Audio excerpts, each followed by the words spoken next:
Et ce que je vais vous présenter là, c'est un des 4 indépendants qu'on manage par an. C'est le niveau électronique d'apprentissage de Pharmasup, qui est un organisme paritaire avec un ensemble de partenaires, la région de PMR, le MEDEF, le CGPME et l'entreprise, et qui voit tout ce que formation et l'apprentissage dans les universités, avec les différents répartitions des organismes des formations sur Rhône-Alpes. Le choix, c'est une cours de formation en apprentissage, c'est une formation donc, qui peut être dans différentes universités ou écoles. Donc ça, c'est un peu la répartition du schéma. Et l'expérimentation dont je vais parler touche uniquement un rôle de Noir pour l'instant, pour le moment. Donc on a mis un peu cette expérimentation-là. Ça, c'est les écoles, les universités qui sont partenaires. Donc il y a plusieurs universités ou plusieurs grandes écoles avec une répartition Bac plus 1, L3 et Master. Et les acteurs de l'apprentissage, on en a plusieurs dans ce cadre-là, dans cette fonction-là. Donc au centre du dispositif, on a l'apprenti qui se retrouve en entreprise.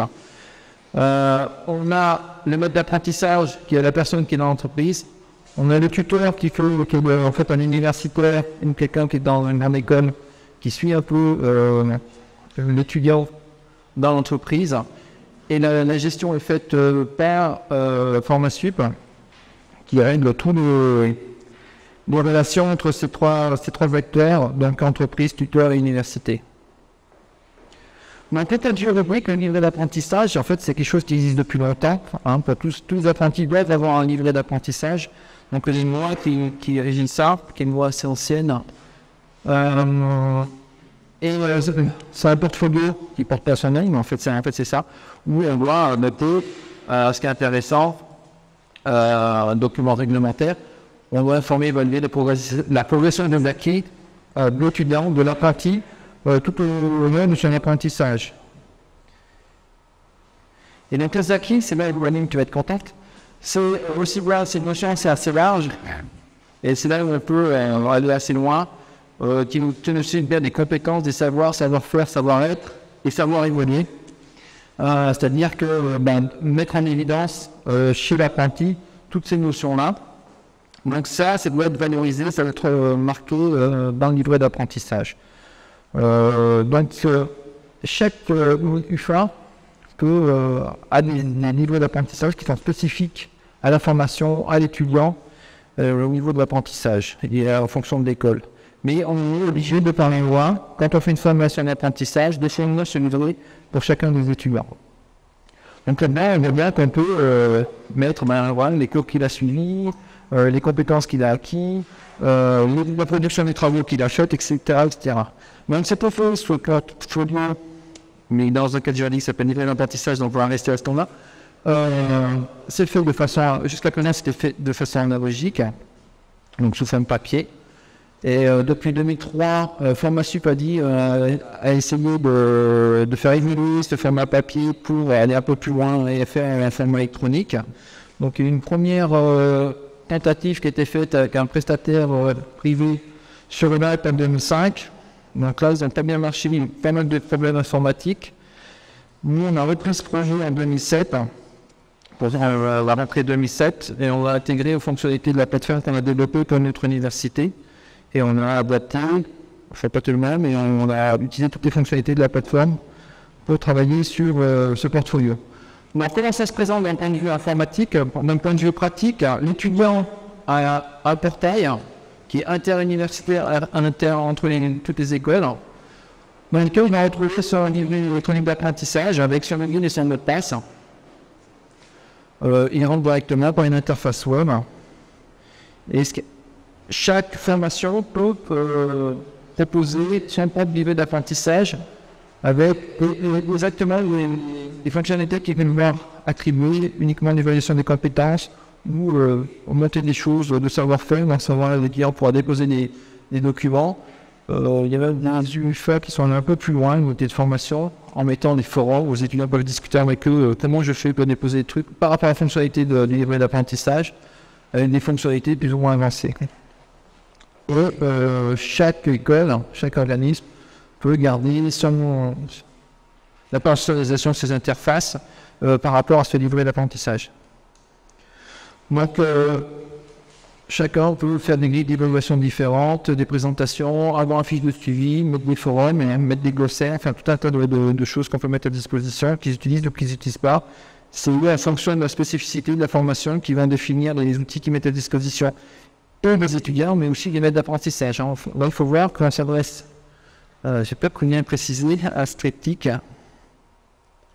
Le triangle, donc l'apprenti c'est un étudiant, le tuteur un universitaire, le maître d'apprentissage, lui, est en entreprise. Donc on a ces trois acteurs-là qui doivent rédiger le livret d'apprentissage. Donc chacun a l'accès personnalisé. Même sur le livret d'apprentissage, on a la possibilité de définir des zones qui relèvent uniquement de l'étudiant en disant voilà, moi j'ai cette compétence-là. Donc c'est sur le mode déclaratif, où l'étudiant va dire moi j'ai cette chose-là. Et ensuite c'est validé par le maître d'apprentissage ou par le tuteur. Donc il y a tout un processus de questionnaire, de documents, un workflow, où ces trois personnes-là peuvent avoir des zones séparées et ou des zones communes, de rédaction commune, ou mélangées, des multi par exemple. C'est censé s'organiser avec les multi avec les trois acteurs, et ça c'est des zones séparées, et tout le monde peut voir le même document, enfin tout le monde, ces trois acteurs peuvent voir ce document-là. Voilà. Donc ça peut être une fiche d'évaluation, une fiche de compétence, une fiche d'acquisition de savoir.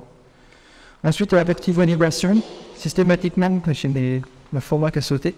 Systématiquement, une fois qu'une fiche est faite, vous avez une lingot de formation, vous avez une lingot que les trois acteurs peuvent dire voilà, je déclare que j'ai cette compétence acquise. Donc soit l'étudiant, soit le tuteur, soit le maître d'apprentissage. Telle notion est acquise, telle notion a été vue, tel travail a été fait, etc., sous forme de signature, qui clôture le document. À ce moment-là, on ne pourra plus revenir dans cette phase de rédaction une fois que la phase de validation a été faite et tout le monde pourra consulter ce document. Alors, on n'est pas allé plus loin pour l'instant, à savoir ce document, une fois qu'il est finalisé, donc sous forme de fiche HTML, on n'est pas allé plus loin, publier ça pour des potentiel futur employeur, en sachant que l'employeur, généralement, il est quand même plutôt par là. Donc, il a déjà une vision sur cette fiche-là. Donc, là que tu vois à quoi rédiger cette fiche avec l'employeur. Alors, comment ça se présente? J'ai pris une fois. C'est une licence co spécialisée dans le métier de la vente. Et le responsable de l'UFA a déclaré des fiches d'objectifs, par exemple, en décembre, de septembre à décembre, il y a tel objectif à faire, de janvier à mai. Donc, il a classé les fiches d'objectifs par trimestre. La progression, le maître d'apprentissage, il y a aussi des grilles à rentrer, des tuteurs, des rapports à faire, donc avec des étapes à respecter et à valider. Donc il y a des choses qui sont ouvertes sur ça c'est l'interface de l'enseignant qui programme le livret d'apprentissage. Il y a des choses qui sont ouvertes au triptyque, aux trois acteurs, et il y a des choses qui ne sont pas encore ouvertes. Donc c'est assez modulaire pour ouvrir la fonction de l'accès de la formation, ces fiches d'évaluation, au fur et à mesure de la progression du stage, de l'apprentissage en entreprise. Et les 13 acteurs peuvent remplir chacun leur fiche. Donc avec des zones qui sont peut-être plus spécifiques au maître d'apprentissage, des zones un peu vraiment définies, des zones comme oiseaux, et définir qui peut remplir et qui peut lire. Donc un exemple de grille. Donc ça c'est une grille, on attribue une grille d'évaluation d'entreprise. Donc, ils sont à remplir. Un escalade, c'est le maître d'apprentissage qui peut rentrer. Les trois acteurs valident et tout le monde peut consulter. Et ça, c'est le responsable de la formation qui dit ça fait une grille comme ça toutes les semaines, tous les mois, tous les trimestres, tous les semestres, ou une seule année. Donc ça, c'est quelque chose d'assez flexible, assez facile à mettre en place. Un autre exemple, c'est des fiches de suivi. Ça, c'est pour licence pro de la vente, où le maître d'apprentissage, le MAP, peut rentrer des descriptions de l'émission, donc pour vraiment fixer pour la partie où il va, ce qu'il fait, etc. Donc là, pareil, cette fiche-là, elle remplit uniquement par le maître d'apprentissage, validée par les trois personnes, donc ce qui implique l'étudiant au début. Donc le fait d'aller valider quelque chose, des objectifs qui sont fixés par le maître d'apprentissage, c'est une action comme même déclarative par l'étudiant. Et même qu'il doit rentrer, tout de même, on peut consulter et visualiser cette fiche-là. Donc, quand je dis tout le monde, c'est les 3 personnes concernées pour l'instant. La capitalisation, au jour d'aujourd'hui, on l'a commencé en septembre 2007. Donc après une année, quelques années sur un autre système où ça n'a pas bien marché. Il a fallu fermer de juin à juillet les 25 UFA, qui ont les différentes universités, responsables d'université dans les écoles, à ce nouveau fonctionnement. On a inscrit 916 étudiants, donc on a 916 personnes, donc soit des apprentis, des maîtres d'apprentissage, des tuteurs, des responsables UFA. Et sur ces 900 personnes, il y a déjà 70 personnes qui sont connectées, qui ont déjà rempli des fiches. Donc 60 connexions par jour. Donc là, on a des fréquences de connexion. Par exemple, ça, c'est sur le mois de janvier. Donc là, on a quelque chose qui est assez utilisé au quotidien. Pour indication, les chiffres, les histogrammes en rouge, c'est le samedi et dimanche. Donc, il y a aussi des... je ne sais pas si c'était des maîtres d'apprentissage, des étudiants, des universitaires qui se connectaient le samedi et dimanche, mais il y a aussi une utilisation, même de façon asynchrone, en dehors de son travail, de se livrer. Donc c'est ce qu'on peut aussi chercher, la flexibilité, c'est-à-dire que la circulation du document papier n'était pas facile avant, donc on utilisait les nouvelles technologies à ces systèmes-là pour que maintenant faire un petit workflow par rapport à l'autre, on allait travailler de façon plus facile et de synchroniser à distance. Il y a environ 500 questionnaires qui ont été écrits sur l'ensemble des 25 UFA, donc ça fait beaucoup de questionnaires, avec plus de 5000 questions. Et le jour où j'ai fait le calcul des statistiques, c'était la semaine dernière, il y avait 130 questionnaires qui étaient mis à disposition des étudiants. Parce qu'il y en a qui sont ouverts premier et deuxième semestre. Il y a un premier et deuxième trimestre ouvert, un troisième trimestre est fermé par exemple. Donc les enseignants peuvent ouvrir, fermer les questionnaires. Avec une majorité quand même de questionnaires avec des questions ouvertes, on peut rédiger. Et avec des évaluations, donc les questions ouvertes, non, il n'y a pas une majorité de questions ouvertes, c'est avec, ça c'est des types de questions, questions à choix simple, voilà, pardon, c'est une majorité de questions à choix simple, non, c'est ça, une majorité de questions à choix ouvert, 2600 questions à choix ouvert, et 2300 à choix simple, et 105 questions à choix multiples, donc ça c'est pas nombreux, tard. Les enseignants aussi, font pour pouvoir discuter entre eux, que les maîtres d'apprentissage puissent leur poser des questions, puissent discuter entre eux. Sur les 25 UFA, il y en a 8 qui ont ouvert des forums et 3 qui ont ouvert des blogs. J'ai mis ceux qui voulaient des contenus, ceux qui n'ont rien, je ne les ai pas.